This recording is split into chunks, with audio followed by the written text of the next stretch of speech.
मंत्री अमित शाह आज से 2 दिवसीय दौरे पर लद्दाख पहुंचे हैं और इसी कड़ी में लेह पहुंचने के बाद अमित शाह का लद्दाख की संस्कृति के मुताबिक पारंपरिक तरीके से भव्य स्वागत किया गया। स्थानीय लोग पारंपरिक वेशभूषा में उनका अभिवादन करते नजर आए। ये तस्वीरें आपके सामने।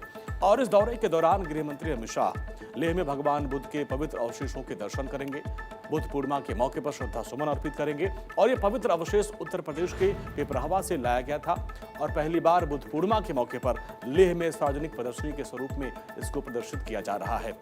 एलजी विनय कुमार सक्सेना के मुताबिक भगवान बुद्ध के अवशेषों को लेह के जीवोत्सव में 1 से 14 मई तक आम लोगों के दर्शन के लिए रखा गया है। 1 मई को बुद्ध पूर्णिमा के दिन अमित शाह इन पवित्र अवशेषों का दर्शन करेंगे और इस प्रदर्शनी के आध्यात्मिक महत्व पर अपने विचार साझा करेंगे। इसके साथ ही लेह एपेक्स बॉडी और कारगिल में डेमोक्रेटिक अलायंस ने भी गृह मंत्री से मुलाकात के लिए समय मांगा है। दोनों संगठनों का कहना है कि लद्दाख के लिए जो लंबित मुद्दे हैं उनके समाधान के लिए केंद्र सरकार के साथ सीधी बातचीत जरूरी है। गृह मंत्री अमित शाह के दौरे से पहले लद्दाख में बड़े प्रशासनिक स्तर पर बदलाव भी किया गया।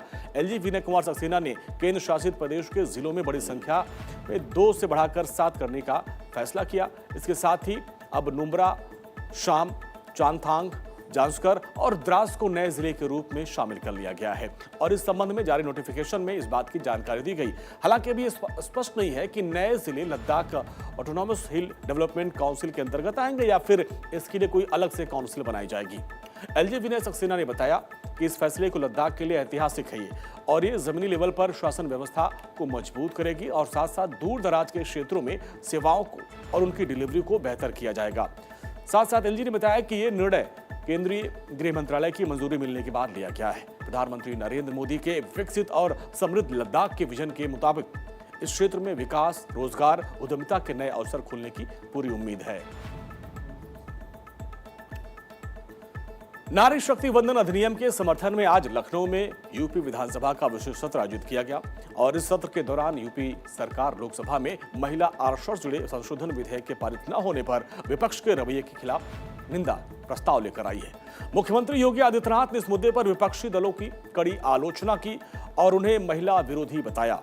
विशेष सत्र को संबोधित करते हुए मुख्यमंत्री योगी आदित्यनाथ ने समाजवादी पार्टी और इंडी गठबंधन पर तीखा हमला बोला। उन्होंने कहा कि जब जब समाजवादी पार्टी को सत्ता में आने का अवसर मिला तब महिलाओं के खिलाफ बर्बरता और क्रूर घटनाएं सामने आई है।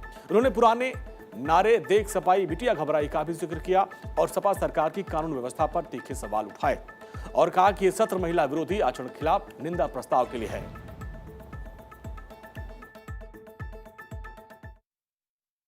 आप लोगों के आचरण को देख करके गिरगिट भी सोचा जाएगा कि कौन आ गया है ये, कि ये संसद में आचरण कैसा और यहां आचरण कैसा, वह भी सोचा जाएगा कैसे रंग बदला जाता है। यानी दिल्ली से लखनऊ पहुंचते पहुंचते जब आधी आबादी के आक्रोश को झेलना पड़ रहा है, अब यहां पर रंग बदल गए। अब कह रहे हैं 33% आरक्षण होना चाहिए। सदन में विरोध क्यों किए? क्यों सदन में विरोध किए? मुख्यमंत्री योगी ने कांग्रेस पर भी निशाना साधते हुए कहा कि उनके शासन में आम लोगों को घरेलू गैस की बहुत किल्लत थी, आसानी से उपलब्ध नहीं होता था, जबकि वर्तमान सरकार ने देश की करोड़ों महिलाओं को मुफ्त में एलपीजी कनेक्शन उपलब्ध करवाया। विपक्षी नेताओं से कहा कि वो इस मुद्दे पर सच्चाई का सामना करें और स्पष्ट करें कि उन्होंने नारी शक्ति वंदन संशोधन विधेयक का विरोध क्यों किया। उज्ज्वला योजना में आप लोग केरोसिन भी ब्लैक कर देते थे और आज कांग्रेस के समय में एलपीजी के सिलेंडर तो मिलते नहीं थे, डंडे जरूर पड़ जाते थे।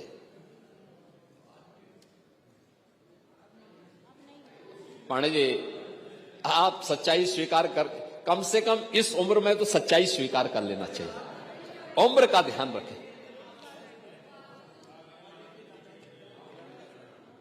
लेकिन कनेक्शन की समस्या थी। बेटी की शादी है, किसी परिवार को इच्छा होती थी कि बेटी को मैं एक सिलेंडर दूं, कांग्रेस की सरकार नहीं देने देती थी। समाजवादी पार्टी डंडा मारती थी और बाकी तो जो होना था सब होता था। आप देखे होंगे देश के अंदर 10 करोड़ महिलाओं को एलपीजी के फ्री में कनेक्शन उपलब्ध करवाए गए। 10 करोड़, जो कांग्रेस की सरकार में 25,000 से लेकर 50,000 में ब्लैक होते थे। उज्ज्वला योजना। सीएम योगी ने विपक्षी दलों से नैतिक साहस दिखाने की अपील करते हुए कहा कि अगर उन्हें लगता है कि उनके नेताओं ने गलत किया तो उन्हें माफी मांगनी चाहिए या फिर निंदा प्रस्ताव का समर्थन करना चाहिए। उन्होंने कहा कि उन सभी नेताओं की निंदा होनी चाहिए जिन्होंने महिलाओं को राजनीतिक सशक्तिकरण और आरक्षण के लाभ से वंचित रखने का काम किया है। अगली खबर का रुख करते हैं। रक्षा मंत्री राजनाथ सिंह ने दिल्ली में आयोजित नेशनल सिक्योरिटी समिट में हिस्सा लिया और इस दौरान राजनाथ सिंह ने कहा कि ग्लोबल वर्ल्ड ऑर्डर जिन सिद्धांतों पर टिका था वो लगातार चुनौतियों का सामना कर रहा है। अगर मैं सच कहूं तो the new order in world with no order, तो ये कोई अतिशयोक्ति नहीं है। ऐसे में भारत के बदलते इस वर्ल्ड ऑर्डर में अधिक सतर्क होकर आगे बढ़ने की आवश्यकता है।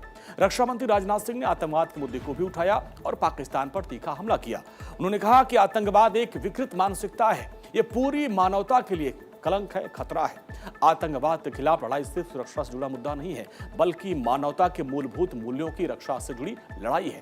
आज भारत को पूरी दुनिया में जहां आईटी यानी इंफॉर्मेशन टेक्नोलॉजी के लिए जाना जाता है, वहीं पाकिस्तान दूसरे यानी इंटरनेशनल टेररिज्म के लिए जाना जाता है, उसका मरकज माना जाता है इसे।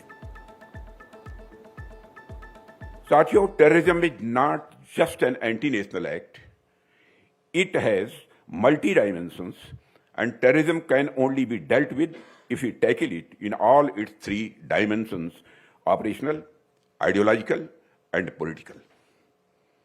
आतंकवाद का असली आईपी एड्रेस उसकी आइडियोलॉजिकल एंड पॉलिटिकल जमीन में मिलता है, जहां वह पनपता है। और आतंकवाद का वैचारिक पोषण और राजनीतिक संरक्षण रावण की नाभि का वह अमृत है जो एक सिर काटने से दूसरा सिर फिर से खड़ा कर देता है। पर अतः आतंकवाद को संजीवनी देने वाली इस नाभि को सुखाना मैं मानता हूं कि बहुत ही आवश्यक है।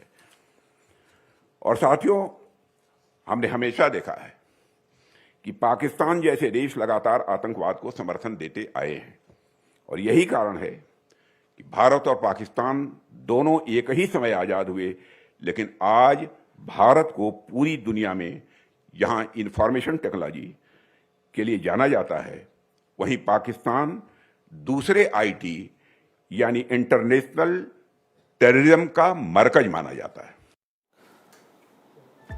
इस मौके पर रक्षा मंत्री राजनाथ सिंह ने कहा कि ऑपरेशन सिंदूर शीर्षक डिटरेंस का प्रत्यक्ष उदाहरण है। आज विश्व में भारत की बढ़ती प्रतिष्ठा के पीछे हमारी सैन्य शक्तियों के साथ प्रभावी डिटरेंस स्थापित करने की क्षमता का योगदान है। हमने ऑपरेशन सिंदूर अपनी मर्जी और अपनी शर्तों पर रोका।